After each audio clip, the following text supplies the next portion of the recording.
Iti inkuru nziza ko Yesu akiri wa wundi, nimba hari ibikugoye menya ko akiri wa wundi.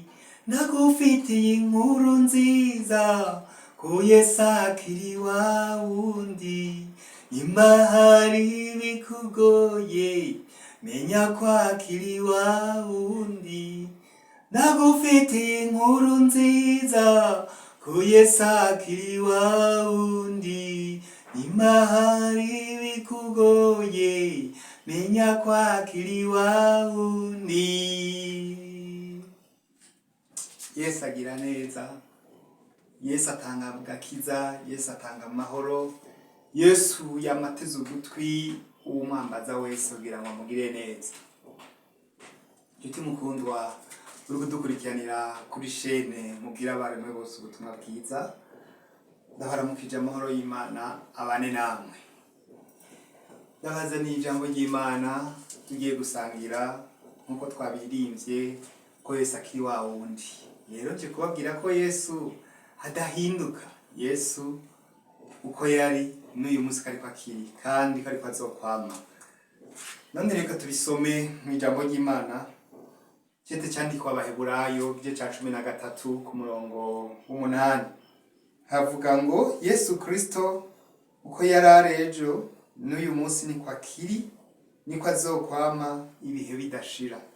Yesu Kristo uko yari arejo n'uyu munsi niko akiri kandi niko azokwama ibihe bidashira. Nshuti mukundwa kudukurikirana n'iri jambo ry'Imana, twibutsa ko Yesu Kristo adahinduka. Yesu Kristo uko yari arejo n'uyu munsi niko ari kandi niko azokwama ibihe bidashira. Yesu Kristo turabona agira neza, Yesu Kristo arakiza abagwayi, Yesu Kristo araharira ivyaha, Yesu Kristo abananiwe abaremerewe arabaruhura. Yesu Kristo agira neza, Yesu n'umwami mwiza cyane. None rero mukundwa, birashoboka ukaba uri kuhura n'ibihe bitandukanye. None rero ni ijambo rikubwira ati ntahinduka, mutakambire, mwambaze. Yesu yamateze ugutwi, yamateze amatwi abamwambaza. None rero mukundwa, n'uyu munsi Yesu Kristo mwambaze, mubwire vyose. Ntukangwe n'ibihuruhura navyo, ntukangwe nuko ushobora kuraca mu bihe bitandukanye, kubera ko tuzi ko munsi y'izuba hari ibihe bitandukanye ducamo.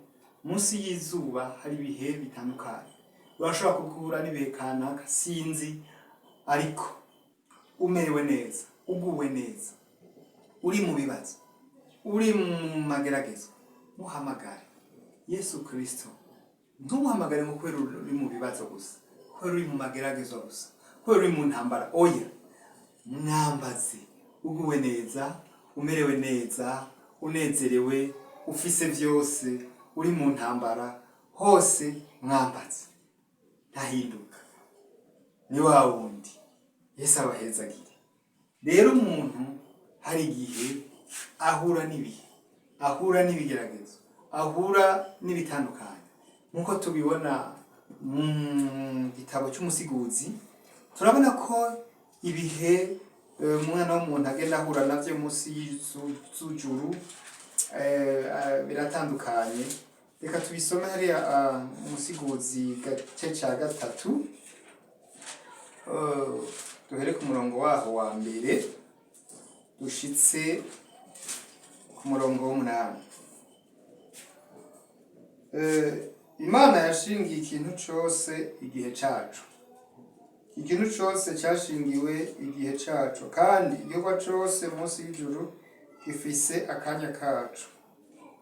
Hari igihe cyo kuvuka n'igihe cyo gupfa, igihe cyo gutera n'igihe cyo kurandura ibyatewe, igihe cyo kwica n'igihe cyo gukiza, igihe cyo gusambura n'igihe cyo kubaka, igihe cyo kurira n'igihe cyo gutwenga, igihe cyo kuboroga n'igihe cyo kuvyina, igihe cyo gushibura amabuye n'igihe cyo kurunda amabuye, igihe cyo kugumbirana n'igihe cyo kwirinda kugumbirana, igihe cyo kurondera n'igihe cyo gutakaza, igihe cyo kubungabunga n'igihe cyo guta, igihe cyo gutabura n'igihe cyo kubarira, igihe cyo gucereza n'igihe cyo kuvuga, igihe cyo gukundana n'igihe cyo kwankana, igihe cy'intambara n'igihe cy'inkora. Rero munsi y'ijuru umuntu agenda ahura n'ibihe bitandukanye, ariko ibihe byose, igihe cyose wohura naco, Yesu Kristo ntahinduka. Yesu Kristo ni wa wundi. Yesu Kristo yamateze ugutwi nko nabivuze abamwambaza bose. None rero nshuti mukundwa uri kudukurikirana n'iri jambo yuko adahinduka. Hariho abasore batatu bari babizi neza tubona mu ijambo ry'Imana. Hariho witwa Meshake, Shadraka na Abedinego. Nibo bari baratahuye Imana. Hanyuma haza icyagezwe igihe cy'umwami Nebukadineza, kibabuza gusubira gusenga Imana, ahubwo kishiraho igishushanyo kugira ngo bame basenga icyo gishushanyo. Bame basenga, no kuvuga hariho umwanya ngo bavugije ikembe, za nsumponya, eka n'igitomatowazi ngo babivugije, no kuvuga abantu bose ngo baca bafukama kunamira cya gishushanyo. Ariko abo basore batatu baravuga bati ntidushobora kunamira igishushanyo, tube dusenga Imana yo mu ijuru. Hama baraca kubarega ku mwami ko abo bantu batigera bunamira igishushanyo umwami yashinze. Hanyuma haragira igihe umwami arabatuma ko arabahamagara, arababaza ati kumbure ivyo mwabigize igirankana canke kumbure mwabigize, kuko kumurengera yibaza ati umwami avuze ari mubabwiye boca bavyumva bakabikora. Ati nimwayumva rero muce muvukama nk'abandi.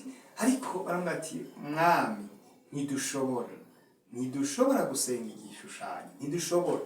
Umwami warashungumirwa kuko nabwo ati mbega ninde yoshobora kubakura mu kuboko kw'iwanje.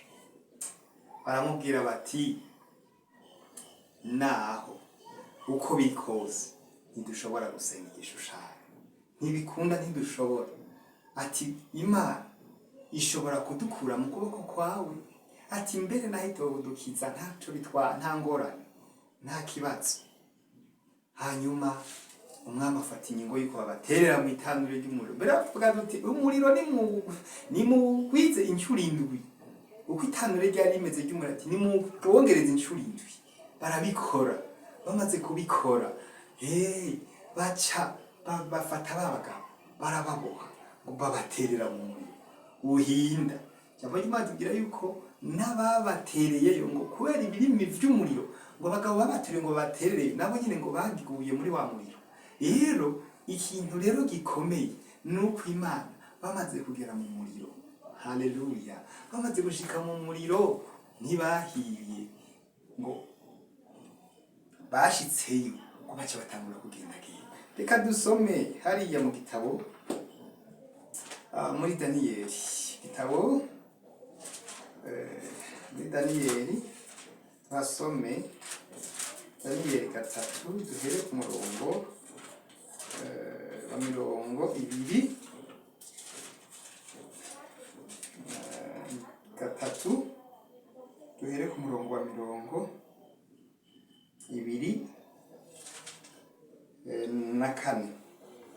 Haravuga ngo maze umwami Nebukadineza asimbwa n'umutima, ahaguruka n'ingoga, abaza abajanama biwe ati mbega harya ntitwatereye mu muriro abantu batatu baboshwe? Bishyura umwami bati koko nabo mugenzi. Arababarira aterega ndabona abantu bane babohoye bagendagenda mu muriro hagati kandi ntacyo babaye, kandi ishusho y'uwa kane isa n'iy'umwana w'Imana. Yesu nabahezagire. Ni ukuvuga Nebukadineza amaze kubashira mu muriro hama akabona ntacyo babaye, mbere ngo acarabona n'ubundi muntu agira kane acarabishinye ntati mbere ugira kane afise ishusho isa n'iy'umwana w'Imana. Yesu nashimwe. Aba basore batatu urumva ko mu muriro bajanyeyo na Yesu yabasanzeyo arabatabara, umuriro ntiwagize icyo bagira. None rero mukundwa, ntutinye n'ivyo ushobora guhura navyo. Yesu ni wawe, ntahinduka, ntahinduka. Mubwire vyose, mubwire vyose, muzanire vyose. N'umwami mwiza cane, ashoboye vyose, akiza abagwaye, atanga amahoro, atanga agakiza. N'umwami mwiza rero. None rero mwese mwariko muradukurikirana, Yesu abahezagire. Reka dusenge Imana. Mwami Imana Data wa twese, turagushimiye, turagukengurukiye ubuntu bwawe bwinshi n'imbabazi. Turagukengurukiye ko atawuhwanye nawe kandi ko atawusa nawe, kuko wamutugirira neza ku murango no mw'ijoro. Iyi saha rero mwami mwiza, turagushimiye ko turako turavuga ijambo ryawe. Turagushimiye rero tukwereka abari ko batwumviriza, turasavye ngo bagire neza. Ukuboko kwawe kusanga umuntu wese kadukurikirana, kumusanga ahari, kumugire neza. Ububasha bwawe bwururuke mwami we kuri we, imbabazi z'Imana zigaragare kuri we. Mwami mwiza cane, turasenze mu izina rya Yesu Kristo. Umuntu wese yakayumvira ijambo bimugirire mwami, ukuboko kwawe kuje kubana nawe. Mpwemu yera mutahuze gusumba, umugire neza muri vyose Mana. Naba hari ufise ibibazo, nimba hari mufise ico akubwira, Yesu Kristo umugire neza. Ugutakamba k'umwe wese cagusaba ugikore, mw'izina rya Yesu. Umuntu wese umushikira ahari, kubera ukuboko wasi kugufi wakunanirwe no gukiza. Turasabye rero ngo usange umuntu wese ahari, umugire neza muri vyose mw'izina rya Kristo Yesu. Amen.